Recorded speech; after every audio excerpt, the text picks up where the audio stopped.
Vous faites de la bureautique et vous avez besoin d'un PC relativement puissant si c'est pour votre travail que vous avez besoin d'un ordinateur pour travailler parfois en dehors des horaires de bureau ou avec un confinement, le télétravail qui s'impose tout ça, ou alors si vous êtes un travailleur indépendant, un freelance, que vous êtes auto-entrepreneur, que vous avez besoin d'un PC pour vos projets personnels, etc.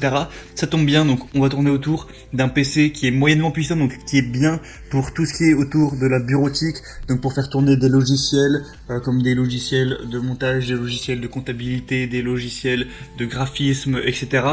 Donc il va être un petit peu plus puissant que des petits ordinateurs pour étudiants, mais moins puissant que des gros ordinateurs pour du gaming qui vont pouvoir faire tourner des jeux en ultra, etc.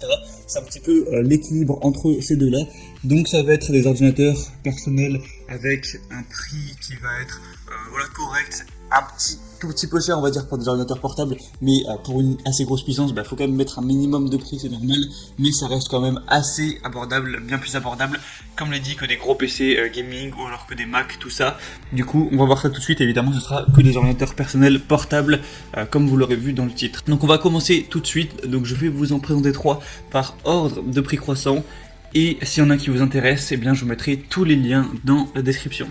Donc on est parti, le premier, ça va être le Lenovo IdeaPad 3 14 IIL05, ordinateur portable 14 pouces en Full HD couleur gris platine avec un processeur Intel Core i3. Au niveau de la RAM, eh bien on va avoir 8 Go, donc ça c'est très bien. Et de toute façon, tous ceux que je vais vous présenter ont 8 Go de RAM, parce que 4 Go, voilà, c'est quand même pas mal, ça peut faire tourner pas mal de choses, mais là, j'avais envie de prendre des ordinateurs vraiment un petit peu supérieurs à ce niveau-là, parce que 4 Go, voilà, des fois c'est quand même compliqué quand on a plusieurs logiciels, ou des logiciels qui prennent pas mal d'énergie. Donc on a beaucoup d'onglets ouverts en même temps, tout ça, c'est quand même mieux, c'est plus confortable d'avoir 8 Go. Après, si vous voulez un PC moins puissant, moins cher, je ferai sûrement une vidéo pour les PC beaucoup plus bas budget, peut-être pour étudiants, etc. Il n'a pas la peine du coup d'aller mettre ce prix-là. Bref. Au niveau du SSD, on a 256 Go, donc ça c'est correct. Après, si vous avez beaucoup de fichiers à stocker, c'est à compléter avec un disque dur externe, mais voilà, 256 Go, c'est sûr que c'est pas énorme, hein, mais c'est toujours ça, on va dire, c'est le minimum requis. Après, on va avoir du coup une carte graphique Intel UHD. Ça va marcher sur Windows 10. Et du coup, voilà, le clavier ART est en français, à ce niveau-là, pas de souci. On va avoir un écran de 14 pouces, donc ça c'est une taille assez petite mais correcte, on va dire, faut pas moins, mais voilà, ça convient. Moi celui que j'utilise fait 14 pouces également et c'est assez convenable.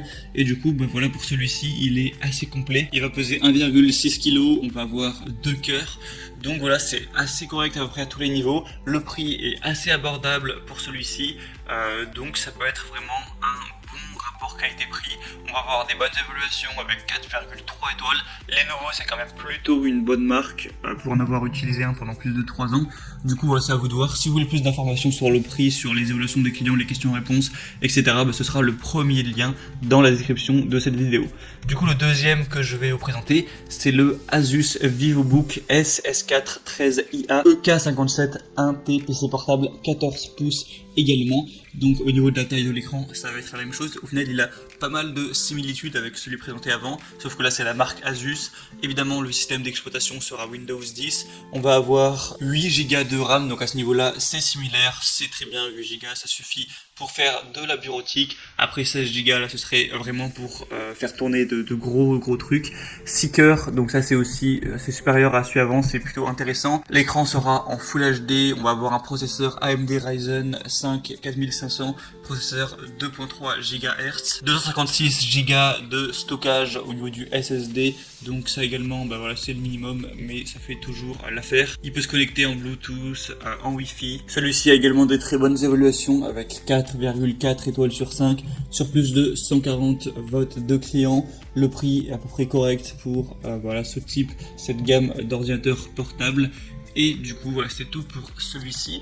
Et le troisième et dernier que je vais vous présenter, qui là est un petit cran au-dessus, à la fois au niveau du prix et au niveau de certaines fonctionnalités, c'est le Dell Inspiron 17 3793, ordinateur portable 17 pouces Full HD Black. Donc tout premièrement, on va avoir une taille de l'écran qui est supérieure.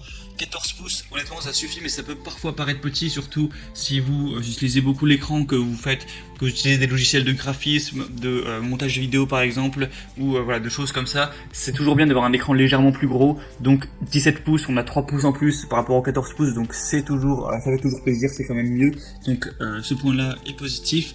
Ensuite, au niveau du processeur, on va avoir un Intel Core i5 de 10e génération avec 1 GHz, un turbo 3,6 GHz, une carte graphique Nvidia GeForce MX230, 256 Go de mémoire. Au niveau de la comptabilité, ce sera Windows 10. On va avoir une garantie 2 ans de constructeur. Au niveau de tout ce qui est connectivité, un port USB 2.0, 2 ports de type A USB 3.2, un port de type C USB 3.2, un port HDMI, un port Ethernet LAN, aussi un port pour le casque et ou le microphone.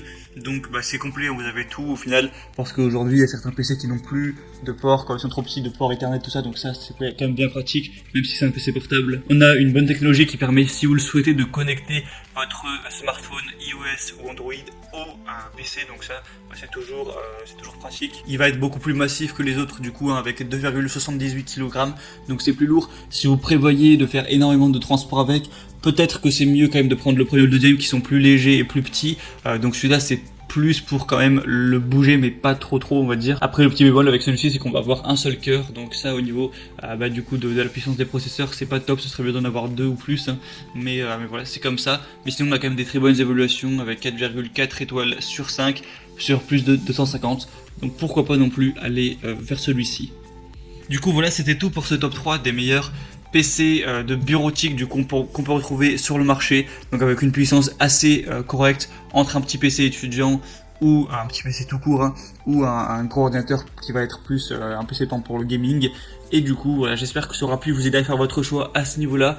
Si on a qui vous intéresse, que vous voulez voir plus de détails sur un des PC, passez directement par les liens juste dans la description de cette vidéo. Donc je mettrai les liens vers chacun des PC en fonction de leur ordre d'apparition dans la vidéo. Vous pouvez voir plus de détails et choisir celui que vous préférez, le commander. Ça pourra arriver en quelques jours chez vous et vous pourrez commencer à en faire usage. Et sinon c'était tout pour ce comparatif, j'espère que ça aura pu vous aider. Si c'est le cas, aimez cette vidéo, abonnez-vous à la chaîne YouTube. Moi je vous souhaite de passer une bonne fin de journée ou une bonne fin de soirée. À très vite, à la prochaine et ciao.